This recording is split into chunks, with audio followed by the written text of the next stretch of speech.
한 아기가 우리에게서 낳고 이사야서의 말씀을 가지고 말씀을 전해드릴 때 성령께서 친히 여러분에게 큰 은혜 부어주시기를 바랍니다. 이태리 한 작은 마을에 고전적인 분위기의 아름다운 교회당 하나가 있는데 거기에 유명한 성화가 있습니다. 거기 보면은 구약의 기라성 같은 인물들, 이럴 때는 아브라함 같은 믿음의 조상들로 시작을 해서 모세, 다윗, 이사야, 사무엘 이런 많은 구약의 인물들이 그려져 있는데 그 모든 사람들이 그 그림을 보면은 그 모든 사람들이 어딘가 한 군데를 바라보고 있습니다. 그 화가가 대단한 그런 솜씨로 그림을 그린 건데 그 모든 인물들의 그 눈동자가 눈빛이 어딘가 다 한 군데를 향하고 있는데 어디를 보고 있나? 그들이 보는 방향을 쫓아가 보면은 그 건너편에 있는 한 성화를 바라보고 있는데 예수 그리스도의 초성화를 바라보고 있다고 하는 것입니다. 참으로 깊은 의미를 담은 영감 있는 그림이라 아니할 수가 없습니다. 구약성경의 모든 말씀들이 수도 없이 많은 내용을 담고 있습니다만 그 모든 메시지의 목표와 결론은 예수 그리스도입니다. 요한복음 15장 39절 말씀 보면은 너희가 성경에서 영생을 얻는 줄로 알고 성경을 상고하거니와 이 성경이 곧 내게 대하여 증거하는 것이라. 모든 성경책의 목표와 의도와 그 뜻은 예수 그리스도를 목표하고 있는 것입니다. 그래서 모든 사람들이 예수 그리스도의 탄생과 죽음과 생애, 부활, 승천을 말하고 있는데 그중에 특별히 오늘 본문의 주인공 이사야는 누구보다도 선명하게 예수님의 탄생과 부활, 승천에 대해서, 죽으심에 대해서 선명한 예언들을 많이 하셨습니다. 여러분 잘 아시는 이사야 9장 14절은 무슨 예언을 하셨지요? 탄생에 관한 예언을 하실 때에 무슨 말씀하셨습니까? 보라, 처녀가 잉태하여 아들을 낳을 것이니 그 이름을 임마누엘이라 하리라. 예수님께서 이 세상에 오실 터인데 동정녀의 몸을 입고 이 땅에 태어나실 것을 예언하셨던 것입니다. 그 예언 그대로 예수님이 오신 거예요. 이사야 53장은 여러분 잘 아시는 대로 너무도 선명하게 예수님의 십자가 사건을 예언하십니다. 53장 5절 같은 말씀 보면은 그가 찔림은 우리의 허물을 인하며 그가 십자가를 지시고 모진 고통을 당하셨는데 왜 그런 그 찔림과 고통을 당하셨느냐? 우리의 허물 때문이요 또 그가 상한 우리의 죄악을 인함이라. 우리의 죄악 때문에 우리 주님께서 그런 고통을 당하셨음을 말씀하시며 그가 징계를 받음으로 우리는 평화를 누리고 그가 채찍에 맞음으로 우리는 나음을 입게 되었다는 이 십자가 사건의 분명한 의미와 결과를 우리에게 말씀하고 있는 것입니다. 오늘 우리가 이사야 9장 말씀을 읽었습니다마는 여기에는 예수님의 탄생을 통해서 일어날 사건들, 저 소외된 땅에 하나님의 영광의 빛이 비치고 흑암의 역사가 광명의 역사가 바뀌는 등 성탄에서 일어날 그 사건들과 성탄하실 그 예수님이 어떤 분이신가를 선명하게 예언해주는 그런 그 말씀을 저희가 읽어볼 수가 있습니다. 거기서 보면은 첫째, 이사야 선지자는 예수님을 기묘자라고 그렇게 표현을 합니다. 여기서 기묘자라고 하는 말은 신비하다, 오묘하다라고 하는 그런 뜻을 담고 있는 단어입니다. 영어 성경을 읽어보면 아주 간단하게 이 말을 표현하고 있는데 wonderful. 아무리 영어를 안 배운 사람이라도 wonderful 이 말은 다 아는 말씀 아닙니까? 예수님을 가리켜서 다른 말로 표현할 것이 없이 wonderful, 기이하고 오묘하다라고 그렇게 표현하고 말씀하고 있는 것입니다. 그래서 성경을 우리가 읽어보면 이 놀라운 분을 만난 사람들의 경이로운 간증으로 가득 차 있는 것을 우리가 늘 읽어보게 되는데, 마태복음 13장 54절 말씀 보면 예수님께서 고향으로 돌아가서 저희들을 그 땅에서 가르치시자 저들이 그의 가르침에 놀랐다라고 하는 그런 그 표현이 있습니다. 바로 이 말이 그런 뜻이에요. 그리고 마태복음 7장에서 산상수훈을 마치셨을 때에도 똑같은 반응을 이야기합니다.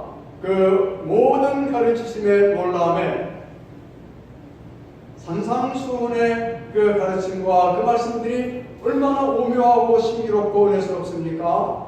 그 말씀을 듣는 모든 사람들의 반응이 그 모든 가르침에 놀라며, 또 누가복음 5장 26절 말씀 보면은 한 중풍병자가 고침을 받아요.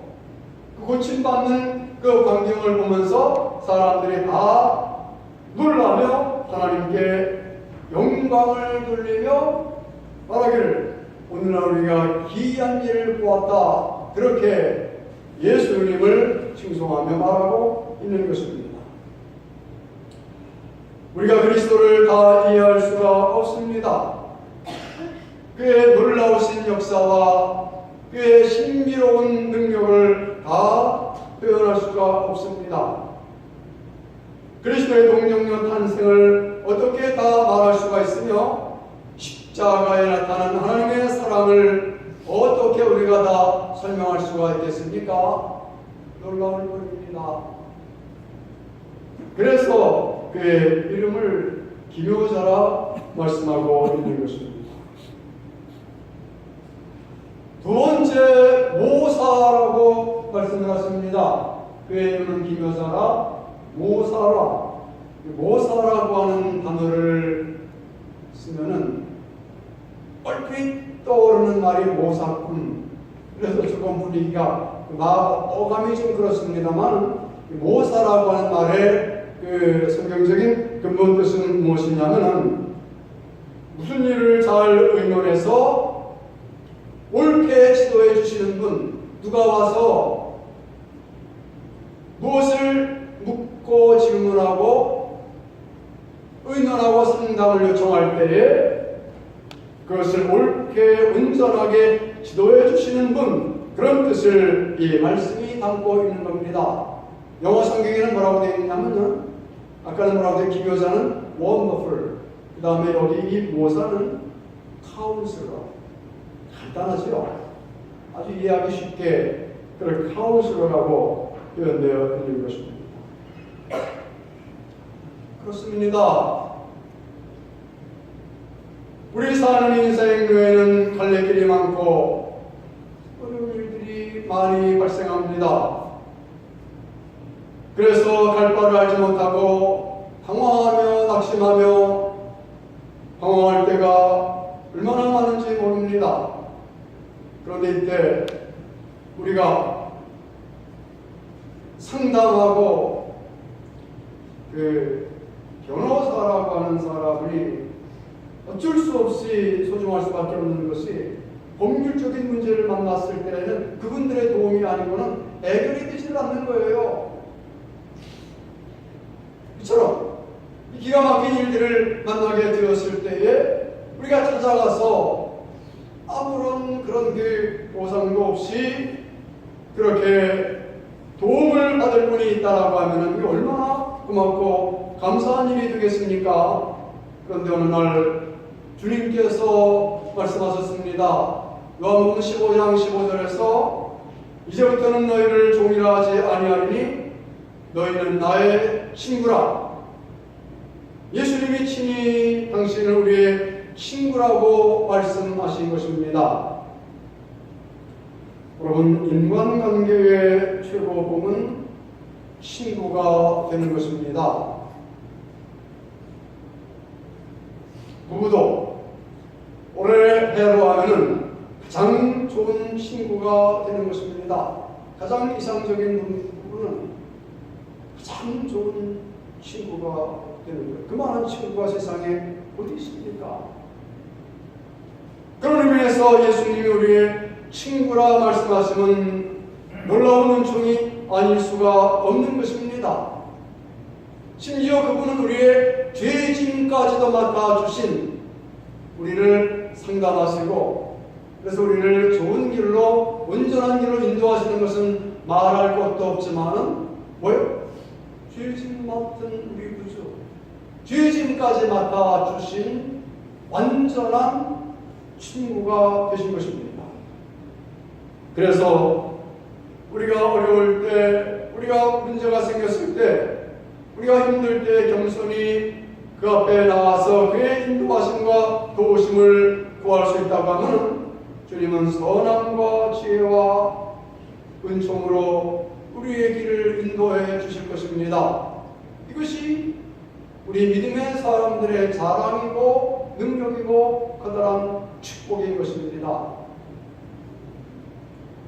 얼마 전에 예쁘게 생긴 그 가수 하나가 사설해 주었어요. 샤이니. 아이고, 얼마나 예쁘게 잘생겼는지 아까운 거예요. 근데 우리는 그 아이가 무대에서 춤추고 노래하고 그렇게 활동하는 것만 알았지 그 안에서 그토록 자기 자신과 싸우고 구독에 몸부림치면서 17시간씩 그렇게 댄스 연습을 하면서 그런 그 고통을 당하고 그런 그 우울증을 겪고 있는 것을 몰랐습니다. 근데 만일 그 아이가 그런 생각이 들었던 거예요. 만일 그때 그 아이가 그리스도 예수를 알았더라면 그 자기의 그 기막힌 속내를 예수님께 말할 수 있었더라면 주님, 저 너무 아파요. 주님, 저 너무 고독해요. 주님, 제 삶을 놓아버리고 싶을 만큼 힘이 듭니다라고 그렇게 그 아프고 절박한 심정을 예수님 앞에 내놓을 수 있었다고 하면은 그런 극단적인 선택은 하지 않았을 겁니다. 그런 그 카운슬러, 그런 모사를 만나지 못해서 그런 극단적인 결과를 초래하고 말았던 것입니다. 잠언 3장 5, 6절 말씀, 그래서 성경은 말씀하십니다. 너는 마음을 다하여 여호와를 의뢰하고 내 명철을 의지하지 말라. 똑같다고. 내 생각, 내 지혜, 내 경험만 의지하면서 살지 말고 어려운 일이 있을 때, 힘든 일이 있을 때 그때 너는 범사에 그를 인정하고 그를 의지하라. 그래야만 내 길을 지도하시리라. 누가? 죄짐 맡은 우리 주님께서 그의 갈 길과 그의 삼각의 모든 것을 주관해 주시겠습니다. 예수 그리스도가 그런 분임을 이사야가 예언하고 있으니 얼마나 놀랍고 은혜로운 하나님의 사랑입니까? 세 번째 뭐라고 또 말씀을 했죠? 세 번째 뭐요? 그의 이름은 전능하신 하나님이라. 전능하신 하나님이라. 그렇습니다. 그리스도는 삼위일체 하나님으로서 무소불위의 권능자이십니다. 그렇기 때문에 물로 포도주를 만드실 수가 있고, 그렇기 때문에 물 위를 걸으실 수도 있으며 죽은 자도 살리실 수가 있는 것입니다. 그래서 그리스도는 모든 악의 세력을 정복하시고 그의 전능하시는 우리 인간의 죄와 실수를 통해서도 하나님의 거룩한 뜻을 우리 가운데서 이루어 주시는 것입니다. 그런데 어떤 분은 이렇게 묻습니다. 목사님, 그 예수님이 그렇게 전능하신 하나님 같다고 하면은 어떻게 그렇게 약한 모습으로 십자가에 달려 죽으실 수가 있는 겁니까? 그 전능하심으로 그 모든 악의 무리들을 다 쳐부수고 그렇게 당당하게 승리를 선포하셔야지 어떻게 그렇게 연약하게 실패자의 모습으로 그렇게 죽으실 수가 있습니까? 꼭 그렇게 부를 수가 있을 것입니다. 얼마든지 가능한 질문이라고 생각합니다. 그러나 여기서 우리가 알아야 될 중요한 진리가 하나 있습니다. 그리스도는 연약한 인간의 모습으로 그렇게 십자가를 지시고 죽으셨지만은 그분은 전능하신 하나님으로서 그 전능하신 하나님이 존재하실 때에는 숨어 계신 하나님으로 존재하고 계시다는 사실입니다.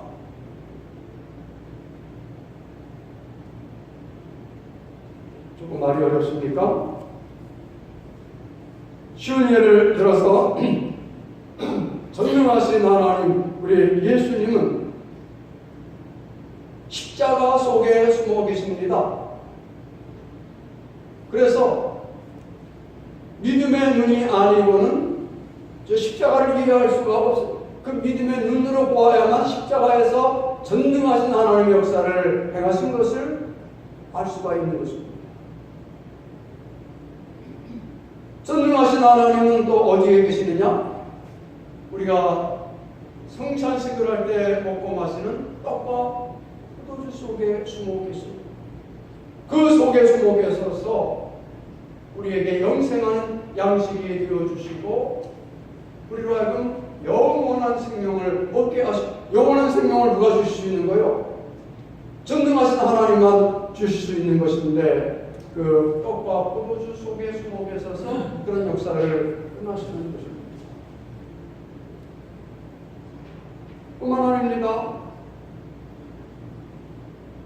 전능하신 하나님 우리 예수님은 이 세상에 태어나실 때에 말구유 속에 숨어서 태어나셨습니다. 할렐루야. 네. 할렐루야. 네. 네.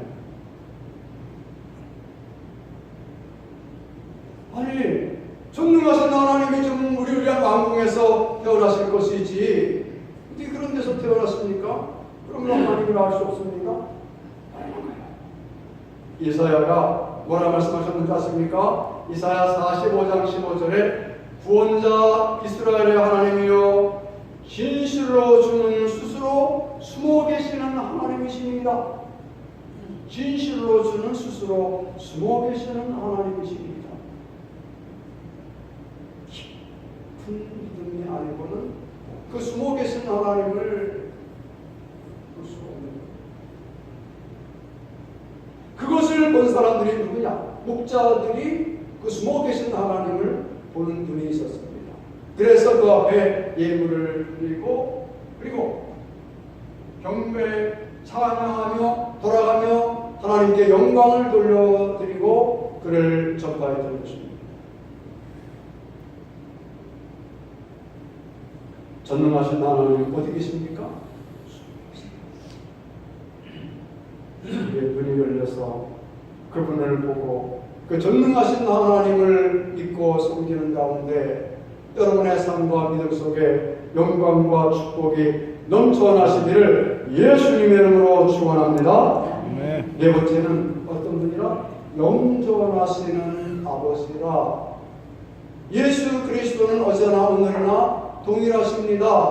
어떤 사람은 예수를 잘못 믿어서 2000년 전에 잠깐 태어나셔서 십자가 지시고 부활하신 분으로 알고 계신데 아니에요. 볼지어다 내가 세상 끝날까지 너희와 함께하리라. 지금도 주님은 우리와 함께하고 계십니다. 지금 이 자리에 우리와 함께하고 계십니다. 할렐루야. 여러분의 가정에 함께하고 계시고 여러분의 자녀들과 함께하고 계시고 지금 예배하는 이 자리에 주님 우리와 함께하고 계신 것입니다. 그래서 예수님의 별명이 임마누엘. 하나님이 우리와 함께 하시도다. 언제나 주님은 우리와 함께 하시니 우리가 임마누엘을 알지는데 어떠한 일을 당해도 두려워하지 않습니다. 산이 흔들려 요동하고 바다가 빠질지라도 요동하지 아니하면 임마누엘 하나님이 우리와 함께 하십니다. 다윗은 내가 사망의 음침한 골짜기를 걸어갈지라도 두려워하지 않는 것은 주께서 나와 함께 하십니다. 임마누엘 영존하시는 하나님께서 나와 함께 하십니다. 얼마나 든든하고 큰 은총입니까? 이 주님이 성탄하신 주님이시고 우리의 주님이심을 감사하지 않을 수가 없습니다. 마지막 예수님을 뭐라고 표현합니까? 평강의 왕이라. 따라합시다. 평강의 왕. 평강의 왕. 예. 예수께서 탄생하시는 밤에 하늘의 천사들이 찬송을 부릅니다. 지극히 높은 곳에서는 하나님께 영광이요. 그 다음에 땅에서는 기뻐하심을 입은 사람들 중에 평화롭다. 예수님의 탄생은 하나님께는 영광이요. 이 땅에서는 평화의 거룩한 축복이신 것입니다. 예수님이 오실 때까지는 전쟁과 인간 사이에 많은 괴로움이 멈추지 않을 것입니다. 그러나 그런 중에도 평화의 왕 되신 예수 그리스도를 영접하는 사람들의 마음에는 고요와 평안이 깃들 수가 있습니다. 이 어지럽고 복잡하고 혼란스러운 세상을 살아갈지라도 예수 그리스도를 모시고 사는 사람들 마음에는 고요함과 평안함이 그를 지배할 수가 있는 것입니다. 어리석은 사람이 세상 조건만 다 갖추면 복받고 행복한 줄로 압니다만 모든 복과 평화의 기초는 축복의 기초는 평안입니다. 아무리 돈이 많아도 평안을 잃어버리면 참다운 축복이 되지를 못하는 것입니다. 그런데 이 평화를 누가 주시는가? 우리 주님께서 우리에게 주시는 것입니다. 북핵의 위협 속에서 다시 우리가 이렇게 성탄을 맞게 됩니다마는 기도합니다. 평화의 주님께서 이 민족 가운데 함께 하셔서 거룩한 평화 주시기를 기원합니다. 이제 전 세계 수도 없이 많은 젊은이들이 모여서 올림픽을 하게 될 터인데 만에 하나 불안한 일들이 생겨진다고 하면은 얼마나 우리에게 큰 고통과 아픔이 되겠습니까? 평화의 주님 오시옵소서. 우리에게 오시옵소서. 우리 교회에 오시옵소서. 이 나라 이 민족에 오시옵소서. 그리하여 모든 일들을 평화롭고 복되게 하나님의 은총을 누리게 하옵소서. 이 기도가 성탄을 나는 우리 모두의 기도가 되어지시기를 예수님 이름으로 축원합니다. 기도하겠습니다.